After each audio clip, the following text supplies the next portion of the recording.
अस्सलाम वालेकुम दोस्तों, उम्मीद करता हूँ आप सब लोग खैर आफियत से होंगे। CS507 की सीरीज़ का आज का हमारा लेसन नंबर 40 है। चलें अब हम इसकी तरफ बढ़ते हैं। लेसन 40 का टॉपिक है जी इंटरनेट सिक्योरिटी। इसमें हम सबसे पहले देखते हैं जी फैक्टर्स इनकरेजिंग इंटरनेट अटैक्स। ठीक है, कौन कौन से फैक्टर्स हैं जो इंटरनेट अटैक्स को इनकरेज करते हैं। इसमें सबसे पहले आ जाता है जी इंटरनेट पर होने वाले अटैक्स, चाहे वो पैसिव हों या एक्टिव हों, कुछ खास वजूहात की वजह से बढ़ रहे हैं। ठीक है, नंबर 1 पर है जी टूल्स और टेक्निक्स की आसानी से अवेलेबिलिटी। इंटरनेट पर बहुत सी फ्री या सस्ती हैकिंग टूल्स मिल जाती हैं। ठीक है, मिसाल के तौर पर pod scanning tools, power cracking software, password cracking software sorry.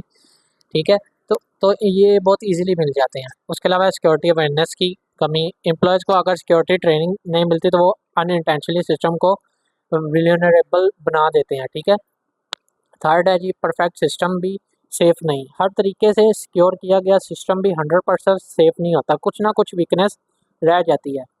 उसके अलावा inadequate firewalls and operating system security, अगर फायरवॉल या ऑपरेटिंग सिस्टम पर सिक्योरिटी ठीक नहीं है तो अटैकर्स इंटरनेट एड्रेस देख सकते हैं या नेटवर्क सर्विस मिसयूज़ कर सकते हैं।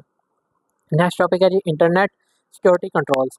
वेब सिक्योरिटी का के थ्रेट्स को रोकने के लिए एक ही सॉल्यूशन नहीं होता, अलग अलग टूल्स का यूज़ किया जाता है। For example firewalls, security systems, intrusion detection systems या इंक्रिप्शन डाटा को स्क्रैमेबल करने का सिक्योर कर रहे हैं। ठीक है, उसके बाद है जी फायरवॉल सिक्योरिटी सिस्टम्स।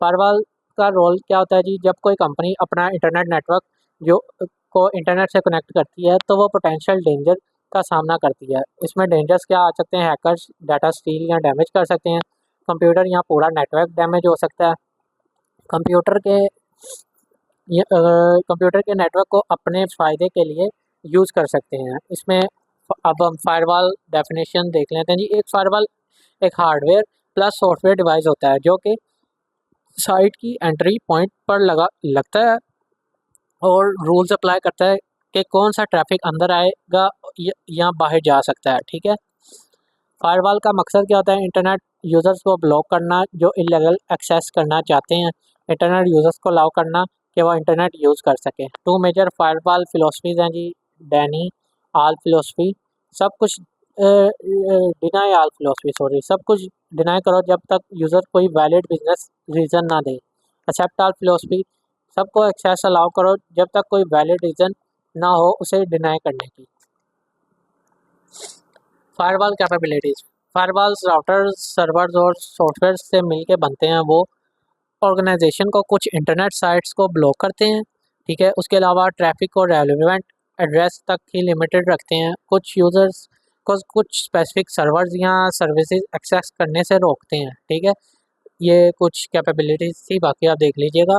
उसके अलावा एडवांस फायरवॉल फीचर्स, इसमें ये आ जाता है जी virus protection, operating system vulnerabilities protection, IP IPS intrusion prevention system support. उसके अलावा स्पेसिफिक IP रेंज को अलाउ करना, ये भी इसका एक फीचर है। उसके बाद हमारा नेक्स्ट टॉपिक है IDS। IDS क्या है जी, इंट्रूजन डिटेक्शन सिस्टम। IDS एक ऐसा सिस्टम है जो कि फायरवॉल के साथ मिलकर नेटवर्क को मॉनिटर करता है और अनयूजुअल एक्टिविटीज़ डिटेक्ट करता है। ठीक है, IDS का मकसद क्या होता है जी, नेटवर्क के अंदर या बाहर से होने वाली मिस यूज़ से सिस्टम को प्रोटेक्ट करना। टाइप ऑफ IDs देख लेते हैं, IDS देख लेते हैं जी। सिग्नेचर बेस्ड IDS, ये सिस्टम पहले से डिफाइंड सिग्नेचर पैटर्न्स की मदद से अटैक डिटेक्ट करता है। लिमिटेशन इसमें आती हैं, सिर्फ वही अटैक डिटेक्ट करेगा जो पहले से नॉन है। उसके अलावा स्टैटिकल बेस्ड IDS है जी, ये सिस्टम का नॉर्मल बिहेवियर डिफाइन किया जाता है इसमें। उसके अलावा अगर कोई एक्टिविटी इस नॉर्मल रेंज से बाहर हो तो अलर्ट करता है। उसके अलावा न्यूरल नेटवर्क बेस्ड IDS, इसमें क्या होता है जी, नेटवर्क के जनरल पैटर्न्स को मॉनिटर करता है, डेटाबेस बनाता है ट्रैफिक और एक्टिविटीज़ का। बेस्ट प्रोटेक्शन, ठीक है, सिग्नेचर प्लस स्टैटिकल कॉम्बिनेशन देना चाहिए फॉर स्ट्रॉन्गर डिटेक्शन।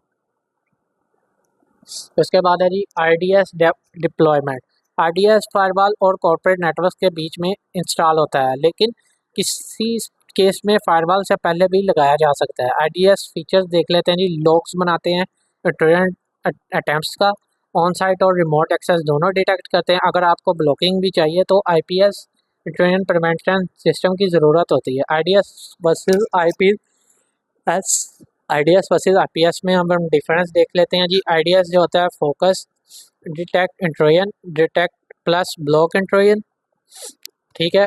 इसका फोकस होता है आईपीएस का, ठीक है। उसके अलावा पोजीशन का होता है जी आईडीएस में between firewall and internal network, और जो आईपीएस में होता है जी सेम और इनलाइन होता है इसका पोजीशन, ठीक है। अब रोल देख लेते हैं। रोल होता है आईडीएस का रिपोर्टिंग एंड मॉनिटरिंग, और आईपीएस का होता है रियल टाइम प्रिवेंशन। नेक्स्ट हमारा टॉपिक है जी कंपोनेंट्स ऑफ आईडीएस, ठीक है। आईडीएस के कंपोनेंट देख लेते हैं। आईडीएस 4 इंपॉर्टेंट हिस्सों में मुश्तमिल होता है: सेंसर्स, एनालाइजर्स, एडमिनिस्ट्रेटिव कंट्रोल्स और यूज़र इंटरफेस, ठीक है। ये जो सेंसर्स होते हैं ये डाटा कलेक्ट करते हैं, जैसे कि नेटवर्क पैकेट्स हो गए, सिस्टम कॉल ट्रेसेस हो गए, लॉग फाइल्स हो गई। एनालाइजर्स में होता है जी इन सेंसर से डाटा रिसीव करते हैं और चेक करते हैं कि कोई इंट्रूजन एक्टिविटी तो नहीं हो रही। उसके बाद होता है जी एडमिनिस्ट्रेटिव कंट्रोल। यहाँ पर हम इंट्रूजन के रूल्स और डेफिनेशंस होती हैं जिनको एनालाइजर्स अप्लाई करते हैं, ठीक है। उसके बाद आता है यूज़र इंटरफेस। ये यूज़र के लिए होता है ताकि वो आईडीज़ को मॉनिटर या कंट्रोल कर सके। उसके बाद होती हैं जी होस्ट बेस्ड आईडीएस, ठीक है। HIDS, ठीक है, एक स्पेसिफिक कंप्यूटर पर इंस्टॉल होता है और उसी कंप्यूटर को मॉनिटर करता है। ये सिस्टम के इंटरनल एक्टिविटीज़ को मॉनिटर करता है, जैसे कि network connections, specious port access, response modules वगैरह। फॉर्म्स ऑफ HIDs हैं जी, 2 फॉर्म्स है इसकी: monitoring connection attempts, monitoring incoming network traffic, ठीक है। मॉनिटरिंग कनेक्शन अटैम्प्ट्स में क्या है जी TCP UDP जो है वो प्रोटोकॉल्स के ज़रिए जो कनेक्शन अटैम्प्ट्स होते हैं उनको मॉनिटर करता है। और सेकंड जो है उसमें मॉनिटर इनकमिंग ट्रैफिक में ये करता है जो कि होस्ट के ऊपर आने वाले सस्पिशियस नेटवर्क पैकेट्स को स्कैन करता है और एक्सेस रोकता है। अब नेटवर्क बेस्ड आईडीएस को देख लेते हैं जी। Network based IDS pure network को पूरे नेटवर्क को मॉनिटर करता है, ठीक है, ये भी कह सकते हैं हम। उसके अलावा ये नेटवर्क इंटरफेस कार्ड पर आने वाले तमाम पैकेट को एनालाइज करता है, ठीक है। नेटवर्क NIDS ट्रैफिक स्टैट्स बनाता है। उसके अलावा एक्चुअल डाटा एनालाइज नहीं करता, सिर्फ पैटर्न्स देखता है।